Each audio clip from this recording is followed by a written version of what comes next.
ఈ భూమి మీద ఎన్నో మిస్టరీలు ఉన్నాయి. కొన్ని వందల వేల మిస్టరీలు ఉన్నాయి. అయితే వాటిలో కొన్ని అసలు ఏమాత్రం అర్థం కాని విధంగా చాలా మిస్టీరియస్గా అనిపిస్తూ ఉంటాయి. అండ్ వాటిలో యూఎఫ్ఓ మిస్టరీస్ అనేవి ఎప్పుడు కూడా టాప్ 10లో ఉంటాయి. అదైతే క్లియర్గా చెప్పొచ్చు. ఎందుకంటే యూఎఫ్ఓస్కి సంబంధించి ఎన్నో మిస్టరీస్ ఈ భూమి మీద ఇప్పటికీ తిరుగుతూ ఉన్నాయి. చాలామంది ఇవి నిజంగానే భూమి మీదకి వచ్చాయంటారు. కొంతమంది ఏమో లేదు అదంతా కూడా హోక్స్ అని కొట్టిపడేస్తూ ఉంటారు. బట్ ఖచ్చితంగా యూఎఫ్ఓస్కి సంబంధించి వాటి చుట్టూ తిరుగుతున్న విషయాలకు సంబంధించి ఎన్నో మిస్టరీలు అయితే ఈ భూమి మీద దాగి ఉన్నాయి. సో ఈరోజు ఈ వీడియోలో భూమి మీద కనబడ్డ కొన్ని mysterious and fascinating UFO sightings గురించి అయితే తెలుసుకుందాం. సో ఇంకెందుకు లేడు, let's get into the video. Number 10, North Yorkshire, England. 1952వ సంవత్సరంలో ఇంగ్లాండ్లోని నార్త్ యార్క్షైర్లో ఒక పెక్యులర్ అండ్ అన్ఎక్స్ప్లెయినబుల్ సిచ్యువేషన్ అయితే జరిగింది. ఆ టైంలో చాలామంది ప్రజలు ఒక బ్రైట్ సిల్వర్ షేప్డ్ డిస్క్ ఆబ్జెక్ట్ని అయితే ఆకాశంలో చూడడం జరిగింది. అది గాలిలో సుమారుగా 20 నిమిషాల పాటు కంటిన్యూస్గా తిరుగుతూనే వచ్చింది. ఆ ఆబ్జెక్ట్ చాలా పెద్దగా ఉంది, ఆల్మోస్ట్ ఒక బస్ అంత సైజులో ఉంది. అండ్ దాన్ని చాలా ప్రాంతాల నుంచి చాలామంది చూశారు. అంటే ఏదో ఒక ప్రాంతంలోనే చూశారనే పాయింట్ కూడా కాదు, చాలా ప్రాంతాల నుంచి చూశారు. ఫర్ ఎగ్జాంపుల్ హ్యారోగేట్, తర్వాత నేర్స్బోరో, తర్వాత Starbeck and in fact Royal Air Force pilots కూడా దాన్ని చూడడం జరిగింది. అండ్ ఇమీడియట్గా మినిస్ట్రీ ఆఫ్ డిఫెన్స్ వాళ్ళు దీని గురించి ఇన్వెస్టిగేషన్ చేయడానికి ఒక టీంని అయితే ఏర్పాటు చేశారు. బట్ అన్ఫార్చునేట్లీ వాళ్ళకి ఈ సైటింగ్కి సంబంధించిన ఎలాంటి ఎక్స్ప్లెనేషన్ కూడా దొరకలేదు. అయితే ఆ మరుసటి రోజే సేమ్ ఆబ్జెక్ట్ని దగ్గరలో ఉన్న ఒక ఫ్యాక్టరీ దగ్గర మళ్ళీ కొంతమంది చూడడం జరిగింది. అయితే ఈసారి చాలామంది ఏమని చెప్పారంటే ఆ ఆబ్జెక్ట్ చాలా పెద్దగా ఉంది, అంటే నిన్న చూసిన దానికంటే చాలా పెద్దగా ఉందని చెప్పారు. అంతేకాకుండా ఆ ఫ్లైట్ రకరకాల మాన్యువర్స్ చేయడం జరిగిందంట. అండ్ భూమి మీద ఉన్న ఏ ఎయిర్ క్రాఫ్ట్ కూడా అలాంటి మాన్యువర్స్ చేయలేదు, చాలా ఇంపాసిబుల్ అని కూడా వాళ్ళు తెలియజేశారు. సో ఈ సైటింగ్స్ అలా కొద్ది రోజుల పాటు కంటిన్యూ అవుతూ వచ్చాయి. కొన్ని వందల మంది పీపుల్ ఆ ఆబ్జెక్ట్ని చూశామని పోలీసులకు కానీ గవర్నమెంట్ అఫీషియల్స్కి కానీ తెలియజేస్తూ వచ్చారు. ఈవెన్ కొంతమంది అయితే దానికి సంబంధించిన ఫోటోలు కూడా తీయడం జరిగింది. ఈవెన్ దాన్ని రాడార్ టెక్నాలజీలో కూడా ట్రాక్ చేయడం జరిగింది. సో చాలామంది చాలా రకాల థియరీస్ని అయితే తీసుకొని వచ్చారు. కొంతమంది అవి యూఎఫ్ఓస్ అన్నారు, ఏలియన్ స్పేస్ క్రాఫ్ట్స్ అన్నారు, మరికొంతమంది ఏమో సీక్రెట్ గవర్నమెంట్ ప్రాజెక్ట్కి సంబంధించిన ఏరోప్లేన్స్ లాంటివో ఎయిర్ క్రాఫ్ట్స్ లాంటివో అయి ఉండొచ్చు అని కూడా తెలియజేశారు. సో చాలా రకాల స్పెక్యులేషన్స్ అయితే వచ్చాయి. సో ఒక పర్ఫెక్ట్ ఎవిడెన్స్ అయితే లేదు ఏ థియరీని కూడా సపోర్ట్ చేయడానికి. సో ఈ నార్త్ యార్క్షైర్ యూఎఫ్ఓ మిస్టరీ అనేది ఇప్పటికీ కూడా ఒక అన్సాల్వ్డ్ మిస్టరీగానే మిగిలిపోయింది. హాయ్ ఫ్రెండ్స్, మీరు ఎప్పుడైనా సరే 5,000 రూపాయల ప్రోడక్ట్ 250 రూపాయలకి రావడానికి గమనించారా? లేదు కదా. కానీ అమెజాన్, ఫ్లిప్కార్ట్ లాంటి కంపెనీస్ ఏం చేస్తూ ఉంటాయంటే కొన్ని గోల్డెన్ హవర్స్ టైంలో మెగా డీల్స్ ఇస్తూ ఉంటాయి. ఆ డీల్స్ టైంలో ఒక్కొక్క ప్రోడక్ట్ మీద 90% నుంచి 95% వరకు డిస్కౌంట్ అయితే ఉంటుంది. అయితే ఈ డీల్స్ కోసం మీరు కాన్స్టెంట్గా ఆ యాప్స్ చెక్ చేస్తూ ఉండలేదు కదా. కానీ మీకోసం నేను వాటన్నిటిని కూడా కాన్స్టెంట్గా చెక్ చేస్తూ ఉంటాను. అండ్ దాంట్లో ఎప్పుడు ఏ డీల్ పెట్టినా కూడా ఇమీడియట్గా మీకు ఆ ప్రోడక్ట్ని అయితే షేర్ చేస్తాను. మీరు ఇమీడియట్గా ఆ ప్రోడక్ట్ని పర్చేస్ చేయొచ్చు దాని నుంచే. అండ్ అంతేకాదు కొన్ని ఎక్స్ట్రాడినరీ ప్రొడక్ట్స్ ఉంటాయి, వాటిని మీరు బయట ఎక్కడ కూడా చూడరు. వాటి గురించి కూడా నేను మీకు షేర్ చేస్తాను. మీరు సింపుల్గా చేయాల్సింది ఒకటే, కింద డిస్క్రిప్షన్లో మన టెలిగ్రామ్ ఛానల్ లింక్, మన వాట్సాప్ ఛానల్ లింక్, మన ఇన్స్టా బ్రాడ్కాస్ట్ ఛానల్ లింక్ ఉంటాయి. వీటిలో మీరు ఏ యాప్ ఎక్కువగా వాడతారో ఆ యాప్కి సంబంధించిన లింక్ మీద క్లిక్ చేసి ఆ యాప్లో ఉన్న మన ఛానల్ని ఫాలో అవ్వండి. దాంట్లో రెగ్యులర్గా చాలా ప్రొడక్ట్స్ అయితే మీకు అప్డేట్ అవుతూ ఉంటాయి. అండ్ ఆ ప్రొడక్ట్స్లో మీకు ఏది నచ్చినట్టయితే దాన్ని మీరు కొనుగోలు చేయొచ్చు వెంటనే. సో డిస్క్రిప్షన్లో లింక్స్ ఉన్నాయి, వెంటనే ఫాలో అవ్వండి. Number 9, Rendlesham Forest, Suffolk, England. 1980లో డిసెంబర్లో కొంతమంది యుఎస్ ఎయిర్ ఫోర్స్ పర్సనల్ ఇంగ్లాండ్లోని సఫోల్క్లో ఉన్న రెండెల్షామ్ అనే ఒక ఫారెస్ట్లో కొన్ని స్ట్రేంజ్ లైట్స్ని చూసినట్టుగా తెలియజేశారు. అయితే తర్వాత ఇన్వెస్టిగేషన్లో తేలింది ఏంటంటే వాళ్ళు చూసింది అన్ఐడెంటిఫైడ్ ఫ్లయింగ్ ఆబ్జెక్ట్స్ని, అంటే యూఎఫ్ఓస్ని తెలియజేశారు. ఈ ఇన్సిడెంట్ చాలా బాగా స్ప్రెడ్ అయింది అండ్ చాలామంది దీని గురించి మాట్లాడుకోవడం జరిగింది. కొంతమంది ఇది ఒక హోక్స్ అని, మిస్అండర్స్టాండింగ్ అని కొట్టిపడేస్తే, కొంతమంది మాత్రం జెన్యున్గా వాళ్ళు ఎక్స్ట్రా టెరెస్ట్రియల్ లైఫ్ని విట్నెస్ చేశారు అని అయితే నమ్మడం జరిగింది. సో ఈ కాంట్రవర్సీ అలా కంటిన్యూ అవుతూ వచ్చింది. బట్ ఆ రెండెల్షామ్ ఫారెస్ట్లో ఆ రోజు రాత్రి ఏదో ఒకటి అన్యూజువల్ యాక్టివిటీ జరిగింది అనడానికి కొన్ని ఎవిడెన్స్లు అయితే దొరికాయి. ఆ యుఎస్ ఎయిర్ ఫోర్స్ పర్సనల్ చాలా అంటే చాలా క్లియర్గా, డీటెయిల్డ్గా వాళ్ళు చూసిన దాని గురించి తెలియజేశారు. అండ్ అంతేకాదు ఆ ప్రాంతంలో రేడియేషన్ రీడింగ్స్ కూడా అమాంతం పెరగడం జరిగింది. అండ్ దగ్గరలో ఉన్న చెట్ల మీద స్ట్రేంజ్ మార్కింగ్స్ కూడా కనబడ్డాయి. సో వాళ్ళందరూ చెప్పింది ఏంటంటే దాని నుంచి కొన్ని లైట్స్ వచ్చాయి, ఆ లైట్స్ చాలా అన్యూజువల్గా ఉన్నాయి. భూమి మీద ఉన్న ఏ ఎయిర్ క్రాఫ్ట్ నుంచి కూడా అలాంటి లైట్స్ అయితే రావని వాళ్ళకైతే అనిపించింది. సో అది ఎక్కడి నుంచి వస్తుందో చూడడానికి అలాగ దాని వైపు వెళితే వాళ్ళకు ఒక పెద్ద ఓవర్ షేప్డ్ ఆబ్జెక్ట్ అయితే చెట్ల మధ్యలో ఉండి కనబడింది. అండ్ ఆ ఆబ్జెక్ట్ ఆల్మోస్ట్ ఒక ఇల్లంత పెద్దగా ఉంది. అంత పెద్దగా ఉన్న ఒక ఎయిర్ క్రాఫ్ట్ని ఇప్పటివరకు వాళ్ళైతే చూడలేదు. సో అదే వాళ్ళు తెలియజేశారు. సో ఈ రెండెల్షామ్ ఫారెస్ట్ యూఎఫ్ఓ సైటింగ్ అనేది వన్ ఆఫ్ ది మోస్ట్ ఇంట్రూజింగ్ మిస్టరీస్లో ఒకటిగా నిలిచింది. చాలామంది దీని గురించి మాట్లాడుకున్నారు. కొంతమంది ఇది జెన్యూన్ ఏలియన్ అనుకుంటారంటారు, కొంతమంది ఏమో ఆ రోజు రాత్రి యుఎస్ గవర్నమెంట్ ఏదో అక్కడ చేయడం జరిగిందని నమ్ముతూ ఉంటారు. బట్ దీని యొక్క మిస్టరీ అయితే మాత్రం ఇప్పటికీ కూడా పూర్తిగా సాల్వ్ అవ్వలేదు. Number 3, Mount Rainier Washington. 1947వ సంవత్సరంలో ప్రైవేట్ పైలట్ అయిన కెన్నెత్ ఆర్నాల్డ్ అనే పర్సన్ ఆకాశంలో వాషింగ్టన్లోని మౌంట్ రైనర్ దగ్గరలో ఒక అద్భుతమైన విషయాన్ని అయితే చూడడం జరిగింది. కొన్ని హై స్పీడ్ ఆబ్జెక్ట్స్ ఆ ప్రాంతంలో అతని ముందు నుంచి వెళుతూ చాలా అంటే చాలా వేగంగా వెళుతూ అతనికి కనిపించాయి. బేసిక్గా యూఎఫ్ఓ సైటింగ్స్కి సంబంధించి ప్రపంచవ్యాప్తంగా ఎక్కువగా స్ప్రెడ్ అయిన ఫస్ట్ ఇన్సిడెంట్ ఇదే అని చెప్పొచ్చు. దీనికి వరల్డ్ వైడ్ అటెన్షన్ వచ్చింది. అండ్ ఫ్లయింగ్ సాసర్స్ అనే పదానికి కూడా పేరు ఈ సిచ్యువేషన్ నుంచే క్రియేట్ అయింది. యునైటెడ్ స్టేట్స్ మొత్తం కూడా ఇది పాపులర్ అయిపోయింది. బేసిక్గా అతను ఒక బిజినెస్ ట్రిప్లో ఉన్నాడు. అతని యొక్క ఫ్లైట్ పేరు కాల్ ఎయిర్ A2. బేసిక్గా అతను ఎందుకు ఆ ప్రాంతంలో తిరుగుతున్నాడంటే యుఎస్ మెరైన్ క్రాప్స్ వాళ్ళది C-46 ట్రాన్స్పోర్ట్ ఎయిర్ప్లేన్ ఆ మౌంట్ రైనర్ దగ్గరలోనే క్రాష్ అయిపోయింది. అది ఎక్కడ క్రాష్ అయిందో ఎవరికీ తెలియలేదు. అయితే గవర్నమెంట్ వాళ్ళు ఏంటంటే ఒక ఆఫర్ ఇచ్చారు పీపుల్కి, దాన్ని కనుక వెతికి పెట్టినట్టయితే మీకు $5,000 ఇస్తాను అని. 1947లో $5,000 అంటే ఇప్పటి కరెన్సీ ప్రకారం $61,000తో సమానం అనమాట. సో అందుకని ఆ $5,000 ఎలాగైనా సంపాదిద్దామన్న ఉద్దేశంతో అతను ఆ ప్రాంతానికి వెళ్ళి ఆ C-46 ట్రాన్స్పోర్ట్ ఎయిర్ప్లేన్ వెతకడానికని బయలుదేరాడు. వెదర్ అయితే క్లియర్గానే ఉంది, గాలి కూడా చాలా తక్కువగానే ఉంది. సో ఆ రోజు మధ్యాహ్నం 3 వరకు గాలిలో 9,200 అడుగుల ఎత్తులో ఎగురుతూ ఆ ప్రాంతం మొత్తాన్ని కూడా వెతికాడు. చాలా వరకు వెతికాడు. వాషింగ్టన్లోని మినరల్ ప్రాంతం అంతా కూడా సర్చ్ చేశాడు. బట్ ఎంత వెతికినా కూడా అతనికి ఏమీ దొరకలేదు. సో ఇంకా ఫైనల్గా అతను తన యొక్క సెర్చ్ని అయితే వదిలేసి ఇంకా వెనక్కి వెళ్ళిపోదామని చెప్పి యకీమా వైపు అంటే ఈస్ట్ వర్డ్ వైపు తన యొక్క ప్రయాణాన్ని అయితే కంటిన్యూ చేశాడు.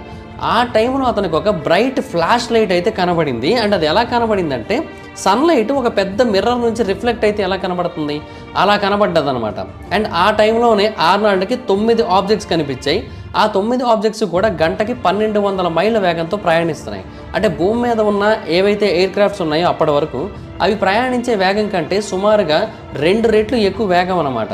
అండ్ అతను వాటిని చాలా క్లియర్గా చూశాడు. సో తర్వాత చెప్పింది ఏంటంటే అవన్నీ కూడా డిస్క్ షేప్డ్లో ఉన్నాయి.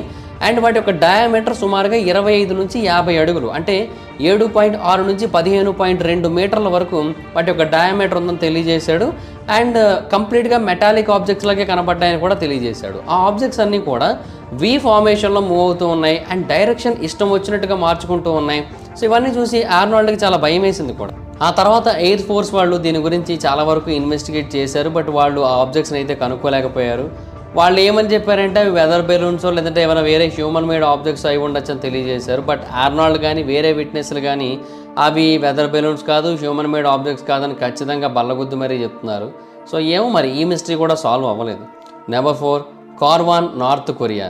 1951వ సంవత్సరంలో మే 20వ తారీఖున కొరియన్ వార్ జరుగుతున్న టైంలో 20 మంది అమెరికన్ సోల్జర్స్ నార్త్ కొరియా దగ్గరలో ఉన్న కార్వాన్ అనే ఒక ప్రాంతం దగ్గర ఆగడం జరిగింది. అయితే ఆ టైంలో వాళ్ళు ఆకాశంలో ఒక అన్యూజువల్ ఆబ్జెక్ట్ని అయితే చూశారు. ఆ ఆబ్జెక్ట్ ఆల్మోస్ట్ ఒక కార్ అంత సైజులో ఉంది. అండ్ అంతేకాదు చాలా షార్ప్ టర్న్స్ అయితే చేస్తోంది అండ్ ఇంపాసిబుల్ మూమెంట్స్ని కూడా చేస్తోంది. అయితే సోల్జర్స్ అందరూ కూడా ఆ ఆబ్జెక్ట్ని చూసిన తర్వాత అనారోగ్యానికి గురయ్యారు. అయితే చాలామంది వాళ్ళు ఎందుకు అనారోగ్యానికి గురయ్యారు అనే దానికి కొన్ని థియరీస్ని అయితే తెలియజేశారు. వాళ్ళు ఏమని చెప్పారంటే ఆకాశంలో ఒక అన్నోన్ ఆబ్జెక్ట్ని మనం చూసినప్పుడు దాంతో ఫైట్ చేయాలేమో అనే కైండ్ ఆఫ్ రెస్పాన్స్ అయితే మన బాడీలో వస్తుంది. సో దీని కారణంగా నాజియా కానీ డిజీనెస్ కానీ వచ్చే అవకాశాలు అయితే ఉంటాయని తెలియజేశారు. అండ్ మరికొంతమంది ఏమంటారంటే కొంతమంది ఇండివిజువల్స్ ఎలక్ట్రోమాగ్నెటిక్ ఫీల్డ్స్కి చాలా సెన్సిటివ్గా ఉంటారు. అండ్ యూఎఫ్ఓ సైటింగ్స్ విషయంలో ఎప్పుడు కూడా ఇదే జరుగుతూ ఉంటుంది. అంటే యూఎఫ్ఓస్ వచ్చిన ప్రతిసారి కూడా ఆ ప్రాంతంలో ఎలక్ట్రోమాగ్నెటిక్ ఫీల్డ్స్ చాలా భారీగా స్ప్రెడ్ అవుతూ ఉంటాయి. సో అందువల్ల ఏంటంటే అక్కడ ఉన్న పీపుల్ అందరికీ కూడా హెడేక్స్ రావడం, ఫిజికల్ డిస్కంఫర్ట్ కలగడం ఇవన్నీ కూడా జరుగుతూ ఉంటాయని తెలియజేశారు. అయితే యునైటెడ్ స్టేట్స్ ఎయిర్ ఫోర్స్ వాళ్ళు దీని గురించి చాలా వరకు ఇన్వెస్టిగేట్ చేశారు కానీ వాళ్ళకు ఒక కన్క్లూజివ్ ఎక్స్ప్లెనేషన్ అయితే దొరకలేదు. సో కొంతమంది ఇది ఒక ఏలియన్ స్పేస్ క్రాఫ్ట్ అంటే, కొంతమంది ఇది ఒక టాప్ సీక్రెట్ గవర్నమెంట్ ప్రాజెక్ట్ అంటారు. సో ఆ మిస్టరీ అలాగే మిగిలిపోయింది. Number 5, Skinwalker Ranch, Utah. ఉతాహ్లో ఉన్న స్కిన్ వాకర్ రాంచ్ బేసిక్గా ఎన్నో సంవత్సరాల నుంచి మిస్టరీల మధ్య తిరుగుతూ ఉంది. చాలామంది దాని గురించి చాలా ఫోకస్ చేస్తూ ఉంటారు. ఇన్ఫ్యాక్ట్ ఈ ర్యాంచ్ మీద చాలా టీవీ షోస్ కూడా వచ్చాయి, చాలా డాక్యుమెంటరీస్ కూడా వచ్చాయి. ఆ ప్రాంతంలో సూపర్ న్యాచురల్ అకరెన్సెస్ అనేవి జరుగుతూ ఉంటాయని చాలామంది నమ్ముతూ ఉంటారు కూడా. అండ్ దీనికి సంబంధించిన మోస్ట్ పాపులర్ షోస్లో ఒకటైతే హిస్టరీ ఛానల్ వాళ్ళ యొక్క the secret of skin walker ranch.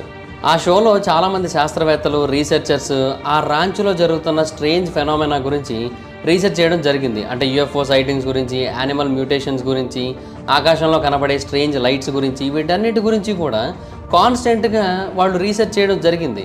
But వాళ్ళకైతే అక్కడ పెద్దగా క్లారిటీ అయితే ఏమీ రాలేదు.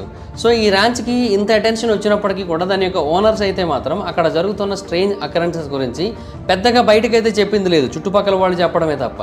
సో కొంతమంది నమ్మేది ఏంటంటే ఆ రాంచ్ శాపానికి గురయ్యిందని చెబుతుంటారు, కొంతమంది అది హాంటెడ్ అని చెబుతూ ఉంటారు. బట్ డెఫినెట్గా అక్కడ ఎక్స్ట్రా టెరెస్ట్రియల్ యాక్టివిటీ కానీ లేదంటే పారానార్మల్ యాక్టివిటీ కానీ ఏదో ఒకటైతే జరుగుతూ ఉంటుంది అని అయితే మాత్రం చాలామంది చాలా బలంగా నమ్ముతూ ఉంటారు. Number 6, Pacific ocean, south California Coast.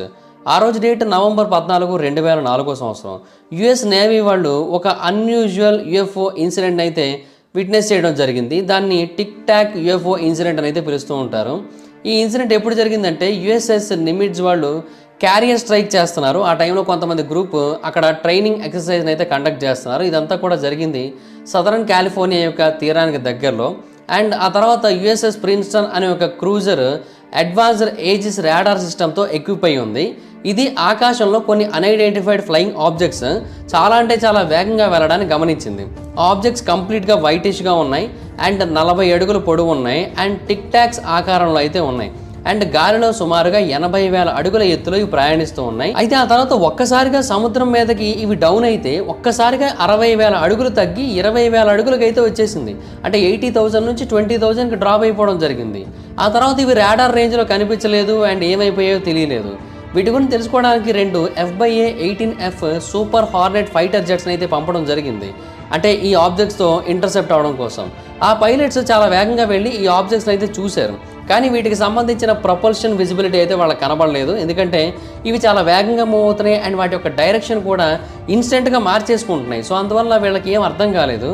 So ఆబ్జెక్ట్స్కి సంబంధించిన క్లోజ్ లుక్ని పైలట్స్ పొందే లోపే అవి కంప్లీట్గా కనుమరుగైపోవడం జరిగింది. సో చేసేదేమీ లేక పైలట్స్ కూడా మళ్ళీ వెనక్కి అయితే వచ్చేసారు. సో మిలిటరీ అండ్ గవర్నమెంట్ అఫీషియల్స్లో కూడా ఈ ఇన్సిడెంట్ చాలా అంటే చాలా భారీ స్థాయిలో సెన్సేషన్ క్రియేట్ చేసింది. అంటే కొంతమంది ఏమంటే అవి ఎక్స్ట్రా టెరెస్ట్రియల్ ఆరిజిన్కి చెందినవి అని అంటూ ఉంటే, మరికొంతమంది మాత్రం ఈ ఆబ్జెక్ట్స్ అన్నీ కూడా ఏలియన్స్కి సంబంధించినవి అయినప్పటికీ కూడా అవన్నీ కూడా యుఎస్ గవర్నమెంట్ వాళ్ళతో ఇన్వాల్వ్ అయ్యి యుఎస్ గవర్నమెంట్ వాళ్ళతో మాట్లాడుతూ క్రియేట్ చేసినవి అయి ఉండొచ్చు అని కూడా తెలియజేశారు. సో ఇలాగ మల్టిపుల్ థియరీస్ అయితే వచ్చాయి, కానీ ఏది వాస్తవం అనేది ఎవరికీ తెలియదు. Number 7, West Palm Beach, Florida. August 1952న బాయ్ స్కౌట్స్ అలాగే అతని యొక్క స్కౌట్ మాస్టర్ వీళ్ళిద్దరూ కూడా ఫ్లోరిడా ఎవర్గ్లేడ్స్ అనే ఒక ప్రాంతానికి దగ్గరలో ఉన్నప్పుడు ఒక స్ట్రేంజ్ ఆబ్జెక్ట్ అయితే విట్నెస్ చేయడం జరిగింది.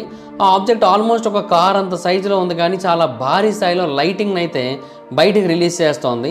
స్కౌట్ మాస్టర్ పేరు డిఎస్ సానీ డెస్వెజ్జెస్. అతను ఏమని తెలియజేశారంటే ఆ ఆబ్జెక్ట్ నుంచి వచ్చిన లైటింగ్ కారణంగా ఇతని ఒంటి మీద కొన్ని బర్న్ ఇంజురీస్ కూడా క్రియేట్ అయ్యాయంట అండ్ కొద్దిసేపటి వరకు అతనికి ఏం కనిపించలేదంట, అంటే టెంపరీ బ్లైండ్నెస్ కూడా వచ్చేసింది. సో ఈ ఇన్సిడెంట్ వెస్ట్ పామ్ బీచ్ దగ్గర ఉన్న అందరికీ కూడా స్ప్రెడ్ అయింది. చాలామంది ఈ ప్రాంతానికి వచ్చి అలాంటివి మళ్ళీ కనబడతాయేమో అని చూడడం మొదలుపెట్టారు. కొంతమంది ఏమో అలాంటివి కనబడతాయేమో అన్న ఉద్దేశంతో అసలు ఆ ప్రాంతానికి వెళ్ళడం మానేశారు భయంతో. సో మిలిటరీ వాళ్ళు ఆ ప్రాంతానికి వచ్చి ఇన్వెస్టిగేషన్ చేశారు, కానీ వాళ్ళకైతే మాత్రం ఎలాంటి క్లూస్ కూడా దొరకలేదు. కొంతమంది ఏమన్నారంటే ఇది ఒక టాప్ సీక్రెట్ గవర్నమెంట్ ఎక్స్పెరిమెంట్ అని తెలియజేశారు. మరికొంతమంది ఏంటంటే ఎక్స్ట్రా టెరెస్ట్రియల్ లైఫ్ వాళ్ళు ఈ ప్రాంతానికి వచ్చి మనుషుల్ని కిడ్నాప్ చేయడానికి ట్రై చేశారని కూడా తెలియజేశారు. అండ్ డెస్వర్జర్స్ ఏలియన్ అబ్డక్షన్కి చెందిన విక్టిమ్ కూడా అయి ఉండొచ్చు అని తెలియజేశారు. బట్ దీనికి సంబంధించిన సాలిడ్ ఎవిడెన్స్ అయితే లేకపోవడం వల్ల ఈ టాపిక్ బాగా పాపులర్ అయ్యి యూఎఫ్ఓ ఎంతూసియస్టులు కానీ కాన్స్పిరసీ థియరిస్టులు కానీ రెగ్యులర్గా దీని గురించి మాట్లాడుకుంటూ వచ్చినప్పటికీ కూడా ఇందులో ఎంతవరకు వాస్తవం అనేది అయితే మాత్రం ఎవరికీ తెలియదు. సో ఇప్పటికీ కూడా ఫ్లోరిడాలోని ఎవర్గ్లేడ్స్ ప్రాంతానికి చాలామంది వెళ్ళి ఇలాంటివి కనబడతాయేమో అని చూస్తూనే ఉంటారు కూడా. Number 8, Fargo, north Dakota. ఆ రోజు డేట్ October 1, 1948. సెకండ్ లెఫ్టినెంట్ అయిన జార్జ్ ఎఫ్ గార్మన్ అనే ఒక పర్సన్, ఒక veteran World War II fighter కూడా. అతను ఏంటంటే నార్త్ డకోటా ఎయిర్ నేషనల్ గార్డ్లో పైలట్గా పనిచేస్తున్నాడు. సో అతను ఒక P-51 మస్టాంగ్ ట్రైనింగ్ ఫ్లైట్ని తీసుకొని గాలిలో ఎగురుతూ ఉన్నాడు. అండ్ ఆ టైంలో అతనికి ఒక స్ట్రేంజ్ ఆబ్జెక్ట్ ఆకాశంలో కనిపించింది. మొదట దాన్ని చూసినప్పుడు అది మేబీ ఒక వెదర్ బెలూనో లేదంటే ఏదైనా ఎక్స్పెరిమెంటల్ ఎయిర్ క్రాఫ్టో అనుకున్నాడు. బట్ దానికి దగ్గరగా వెళ్ళిన తర్వాత అతనికి అర్థమైంది ఏంటంటే అది ఆ రెండు కాదు అని. అదేదో చాలా డిఫరెంట్ ఆబ్జెక్ట్. భూమి మీద అలాంటి ఆబ్జెక్ట్ని అతను అంతకుముందు ఎప్పుడు చూడలేదు. ఎందుకంటే అతను World War II fighter pilot, so అతనికి అన్నీ తెలిసే ఉంటాయి. బట్ అతనికి కూడా అలాంటి దాన్ని చూసిన ఫీలింగ్ అయితే కలగలేదు ఎక్కడ భూమి మీద. ఆ ఆబ్జెక్ట్ చాలా భారీ స్థాయిలో మెరుస్తోంది. అండ్ అంతేకాదు మెల్లిమెల్లిగా అది గార్మన్ ప్లేన్ని ఫాలో అవ్వడం మొదలుపెట్టింది. ఆ తర్వాత వేరే వైపు వెళ్ళిపోవడానికి ట్రై చేశాడు, బట్ అది కూడా ఇతను వచ్చిన వైపే వెళ్ళింది. అంటే ఇతను వెనకాలే రావడం మొదలుపెట్టింది అనమాట. సో అలాగా కంటిన్యూస్గా గాలిలో కొన్ని నిమిషాల పాటు అటు తిప్పి ఇటు తిప్పిన తర్వాత ఫైనల్గా గవర్నమెంట్ ల్యాండ్ చేసేయాలని డిసైడ్ అయ్యాడు. సో అలా ల్యాండ్ చేసేయాలని డిసైడ్ అయిన టైంకి ఇది దూరంగా వెళ్ళిపోవడం జరిగింది. సో ఫైనల్గా 27 నిమిషాల పాటు దానితో అటు ఇటు తిరిగి ఫైనల్గా అతను సేఫ్గా అయితే ల్యాండ్ అయ్యాడు. అయితే ఈ ఇన్సిడెంట్ గురించి బయటకు తెలిసిన తర్వాత చాలామంది ఏమన్నారంటే ఎక్స్ట్రా టెరెస్ట్రియల్ పీపుల్ సీక్రెట్గా గవర్నమెంట్ని విజిట్ చేయడానికి వచ్చిందే అయి ఉండొచ్చు ఈ సిచ్యువేషన్ అనేది తెలియజేశారు. మరి కొంతమంది ఏమో గవర్నమెంట్ మేబీ ఏదైనా ఒక వెదర్ ఫెనోమెనానో లేదంటే ఏదైనా ఒక న్యాచురల్ అక్కరెన్స్నో మిస్ ఐడెంటిఫికేషన్ చేసి ఉండొచ్చు అని కూడా అభిప్రాయపడ్డారు. సో ఇది ఎంతవరకు వాస్తవం అనేది ఎవరికి కూడా పూర్తిగా తెలియదు. Chicago O'Hare International Airport, Illinois. November 7, 2006 సంవత్సరంలో 12 Chicago O'Hare International Airport employees గాలిలో ఒక సాసర్ షేప్డ్ క్రాఫ్ట్ని చూసినట్టుగా తెలియజేశారు. అండ్ దాని యొక్క సర్ఫేస్ కంప్లీట్గా మెటాలిక్ సర్ఫేస్ అని కూడా తెలియజేశారు. అది ఆ ప్రాంతంలో ఉన్న గేట్ నెంబర్ C-17 పైన సాయంత్రం 6:15 టైంలో తిరిగిందని అయితే వాళ్ళు తెలియజేశారు. అంటే చికాగో టైమింగ్స్ ప్రకారంగా, మన టైమింగ్ అయితే కాదు.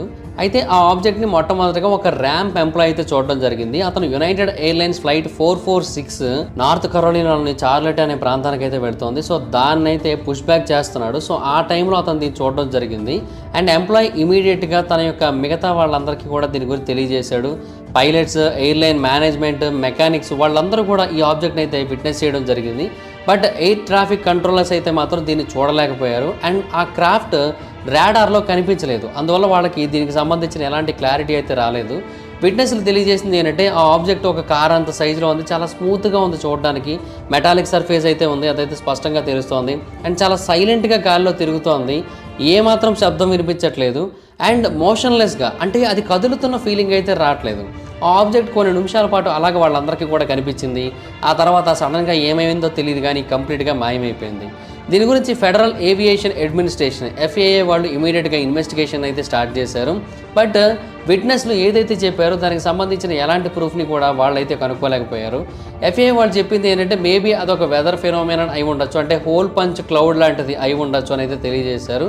బట్ విట్నెస్లు అయితే మాత్రం చాలా క్లియర్గా అది వెదర్ ఫెనోమెనన్ కాదు, మేము ఖచ్చితంగా ఒక UFOనే చూసాం అని అయితే తెలియజేస్తున్నారు. సో ఇప్పటికీ ఇది ఒక అన్సాల్వ్డ్ మిస్టరీగానే మిగిలింది. అండ్ ఫైనల్గా number 10 lake superior, Michigan. November 23, 1953 ఒక ట్రైనింగ్ మిషన్ జరుగుతోంది. ఆ టైంలో F-89C స్కార్పియన్ జెట్ ఫైటర్ ఒకటి కించలే ఎయిర్ ఫోర్స్ బేస్ నుంచి బయలుదేరింది. ఈ ఎయిర్ ఫోర్స్ బేస్ మిచిగన్లో ఉంది. అయితే ఆ జెట్ లేక్ సుపీరియర్ మీదకు వచ్చిన తర్వాత కంప్లీట్గా మాయమైపోవడం జరిగింది. ఫస్ట్ లెఫ్టినెంట్ అయిన ఫెలిక్స్ మోంక్లా జూనియర్ ఆ జెట్ని పైలట్ చేస్తున్నాడు. అండ్ అంతేకాకుండా సెకండ్ లెఫ్టినెంట్ అయిన రాబర్ట్ L. విల్సన్ అక్కడ రాడార్ ఆపరేటర్గా పనిచేస్తున్నాడు. సో వీళ్ళిద్దరూ కూడా చాలా అంటే చాలా హెవీలీ ఎక్స్పీరియన్స్డ్ అనమాట. అయితే ఆ పైలట్స్ లేక్ మిచిగాన్కి దగ్గరలోకి వచ్చిన తర్వాత ఇమీడియట్గా రాడార్ కాంటాక్ట్ని అయితే క్రియేట్ చేయడం జరిగింది. అంటే గ్రౌండ్ బేస్డ్ రాడార్ ఆపరేటర్స్తో కాంటాక్ట్ అవ్వడానికి ట్రై చేశారు. అది మిచిగాన్లోని మేరీ అనే ప్రాంతంలో ఉన్న సాల్ట్ స్టేలో ఉంది. అయితే వాళ్ళు దాన్ని డిటెక్ట్ చేశారు కూడా. అయితే ఆ కాంటాక్ట్ ఎరాటికల్గా మూవ్ అవుతుంది, అంటే కాన్స్టెంట్గా ఒక దగ్గర ఉండట్లేదు, అటు మూవ్ అవుతుంది, ఇటు మూవ్ అవుతుంది, అండ్ చాలా ఫాస్ట్గా కూడా మూవ్ అవుతుంది. సో అందువల్ల గ్రౌండ్ రాడార్ ఆపరేటర్స్ దాన్ని ఐడెంటిఫై చేయలేకపోయారు. అండ్ కొన్ని నిమిషాల పాటు ఆ కాంటాక్ట్ అలా కంటిన్యూ అవ్వడానికి ట్రై చేసింది. అండ్ మోంక్లా అండ్ విల్సన్ వీళ్ళిద్దరూ కూడా దాన్ని వాళ్ళ దగ్గర తీసుకురావడానికి ట్రై చేశారు, కానీ కుదరలేదు. ఎంత ట్రై చేసినా కూడా ఆ జెట్ వాళ్ళకి కనెక్ట్ అవ్వలేదు. అండ్ రాడార్ నుంచి కంప్లీట్గా మాయమైపోయింది కొన్ని నిమిషాల తర్వాత. ఆ తర్వాత ఆ జెట్ ఏమైందో ఎవరికీ తెలియదు. ఎయిర్ ఫోర్స్ వాళ్ళు దీనికి సంబంధించి చాలా పెద్ద స్థాయిలో ఇన్వెస్టిగేషన్ అయితే చేయడం జరిగింది. బట్ వాళ్ళకి ఈ డిసపియరెన్స్కి సంబంధించిన ఎలాంటి ఎక్స్ప్లెనేషన్ దొరకలేదు. కొంతమంది ఏమన్నారంటే మేబీ ఈ ఎయిర్ ఫోర్స్ జెట్ అక్కడ ఉన్న లేక్ సుపీరియర్లో క్రాష్ అయిపోయి ఉండొచ్చు అని తెలియజేశారు. బట్ అక్కడ కూడా ఎలాంటి రెకేజ్ దొరకలేదు. సో ఈ జెట్ ఒక ట్రైనింగ్ మిషన్లో ఉంది, అండ్ అది కూడా ఎక్స్పీరియన్స్డ్ పైలట్స్ దాన్ని నడిపిస్తూ ఉన్నారు. సో ఏదో ప్రమాదవశాత్తు ఇది మాయమైపోయింది అనుకోవడానికి అయితే లేదు. సో చాలామంది దీని గురించి ఏమని తెలియజేశారంటే మేబీ దీన్ని ఏదైనా ఒక సోవియట్ ఎయిర్ క్రాఫ్ట్ వాళ్ళు కూల్ చేసి ఉండొచ్చు, లేదంటే ఏదైనా మాల్ ఫంక్షన్ కారణంగా ఇది లేక్ సుపీరియర్లోకి క్రాష్ అయిపోయి ఉండొచ్చు, లేదు అంటే ఏలియన్స్ హైజాక్ చేసి ఉండొచ్చు, అంటే ఏలియన్స్ అబ్డక్షన్స్ చేసి ఉండొచ్చు, వీళ్ళని కంప్లీట్గా వాళ్ళ దగ్గర తీసుకొని వెళ్ళిపోయి ఉండొచ్చు అనే కైండ్ ఆఫ్ థియరీని కూడా చాలామంది అయితే తెలియజేయడం జరిగింది. సో అప్పటి నుంచి కూడా ఈ కేసు గురించి చాలామంది డిబేట్స్ అయితే చేస్తూ ఉన్నారు. అండ్ ఇప్పటికీ కూడా దీనికి సంబంధించిన మిస్టరీ ఏంటనేది ఎవరికి తెలియదు, అసలు నిజం ఏంటనేది ఒక క్లారిటీ అయితే రాలేదు ఇప్పటికీ కూడా. బట్ స్టిల్ చాలామంది ఆ లేక్ సుపీరియర్లో ఏదో రహస్యం ఉంది, దాని మీదగా కనుక వెళ్ళినట్టయితే ఖచ్చితంగా అన్ని ప్లేన్స్ క్రాష్ అయిపోతాయి అని అయితే నమ్ముతూ ఉంటారు. బట్ అదంతా ఎంతవరకు వాస్తవం అనేది ఎవరికీ తెలియదు. సో అది గైస్ చూసారు కదా, ఇవి 10 మిస్టీరియస్ యూఎఫ్ఓ సైటింగ్స్. అండ్ చాలా అంటే చాలా ఇంట్రెస్టింగ్ ఉంటాయి. అండ్ అంతేకాకుండా వీటిలో కొన్ని వాస్తవాలని చాలామంది నమ్ముతూ ఉంటారు. అండ్ చాలామంది ఇవి నిజంగానే జరిగాయని చూసామని కూడా చెబుతూ ఉంటారు. సో అందువల్ల ఇవి చాలా మిస్టీరియస్ యూఎఫ్ఓ సైటింగ్స్. అంటే 1940లు, 18వ శతాబ్దం, 19వ శతాబ్దం టైంలోనే యూఎఫ్ఓస్ చాలామంది కనిపించాయి అంటే బేసిక్గా మన పూర్వీకులు వీటన్నిటిని కూడా చూసే ఉండొచ్చు. ఇన్ఫ్యాక్ట్ ఒకప్పటి కాలం నాటి ఎన్నో స్కల్ప్చర్స్ని కనుక మనం గమనించినట్టయితే వాటి మీద కూడా యూఎఫ్ఓస్ని చాలా స్పష్టంగా చెక్కడం జరిగింది. సో అంటే అప్పటి కాలంలోనే వాళ్ళు యూఎఫ్ఓస్ని చూశారు ఆర్ తయారు చేశారు. ఇదైతే మాత్రం ఖచ్చితంగా జరిగింది, అదైతే క్లారిటీగా తెలుస్తుంది. సో యూఎఫ్ఓస్ అనేవి నిజంగానే ఉన్నాయి అని అయితే అనిపిస్తోంది ఇవన్నీ కూడా చూసిన తర్వాత. సో మరి మీరేమనుకుంటున్నారు, మీ ఒపీనియన్ ఏంటి? అండ్ వీటిలో మీకు ఏది చాలా ఇంట్రెస్టింగ్గా అనిపించింది ఈ మొత్తం యూఎఫ్ఓ సైటింగ్స్ అనేది కూడా కింద కామెంట్ సెక్షన్లో తెలియజేయండి. So that's it guys, thanks for watching the video కనుక మీకు నచ్చినట్లయితే లైక్ చేయండి, వీడియో షేర్ చేయండి. ఇప్పుడో కారణం మన ఛానల్ సబ్స్క్రైబ్ చేసుకోకపోతే ఇప్పుడే సబ్స్క్రైబ్ చేసుకోండి, పక్కన బెల్ ఐకాన్ ఆల్లో పెట్టుకోండి. నా ఫర్దర్ వీడియోస్ మిస్ అవ్వకుండా చూడొచ్చు. చాలా మంది చూస్తున్నారు కానీ సబ్స్క్రైబ్ చేసుకోవట్లేదు. So please try to subscribe and click the bell icon also. నా ఇన్స్టాగ్రామ్ ఐడి జబర్దస్త్ మైదర్, మీకు కూడా వచ్చినట్టు ఫాలో అవ్వచ్చు. Thank you so much guys, bye. Meet next video, bye bye. Hi friends, మీరు ఎప్పుడైనా సరే 5,000 రూపాయల ప్రోడక్ట్ 250 రూపాయలకి రావడానికి గమనించారా? లేదు కదా. కానీ అమెజాన్, ఫ్లిప్కార్ట్ లాంటి కంపెనీస్ ఏం చేస్తూ ఉంటాయంటే కొన్ని గోల్డెన్ హవర్స్ టైంలో మెగా డీల్స్ ఇస్తూ ఉంటాయి. ఆ డీల్స్ టైంలో ఒక్కొక్క ప్రోడక్ట్ మీద 90% నుంచి 95% వరకు డిస్కౌంట్ అయితే ఉంటుంది. అయితే ఈ డీల్స్ కోసం మీరు కాన్స్టెంట్గా ఆ యాప్స్ చెక్ చేస్తూ ఉండలేరు కదా. కానీ మీకోసం నేను వాటన్నిటిని కూడా కాన్స్టెంట్గా చెక్ చేస్తూ ఉంటాను. అండ్ దాంట్లో ఎప్పుడు ఏ డీల్ పెట్టినా కూడా ఇమీడియట్గా మీకు ఆ ప్రోడక్ట్ని అయితే షేర్ చేస్తాను. మీరు ఇమీడియట్గా ఆ ప్రోడక్ట్ని పర్చేస్ చేయొచ్చు దాని నుంచే. అండ్ అంతేకాదు కొన్ని ఎక్స్ట్రాడినరీ ప్రొడక్ట్స్ ఉంటాయి, వాటిని మీరు బయట ఎక్కడ కూడా చూడరు. వాటి గురించి కూడా నేను మీకు షేర్ చేస్తాను. మీరు సింపుల్గా చేయాల్సింది ఒకటే, కింద డిస్క్రిప్షన్లో మన టెలిగ్రామ్ ఛానల్ లింక్, మన వాట్సాప్ ఛానల్ లింక్, మన ఇన్స్టా బ్రాడ్కాస్ట్ ఛానల్ లింక్ ఉంటాయి. వీటిలో మీరు ఏ యాప్ ఎక్కువగా వాడతారో ఆ యాప్కి సంబంధించిన లింక్ మీద క్లిక్ చేసి ఆ యాప్లో ఉన్న మన ఛానల్ని ఫాలో అవ్వండి. దాంట్లో రెగ్యులర్గా చాలా ప్రొడక్ట్స్ అయితే మీకు అప్డేట్ అవుతూ ఉంటాయి. అండ్ ఆ ప్రొడక్ట్స్లో మీకు ఏది నచ్చినట్టయితే దాన్ని మీరు కొనుగోలు చేయొచ్చు వెంటనే. సో డిస్క్రిప్షన్లో లింక్స్ ఉన్నాయి, వెంటనే ఫాలో అవ్వండి.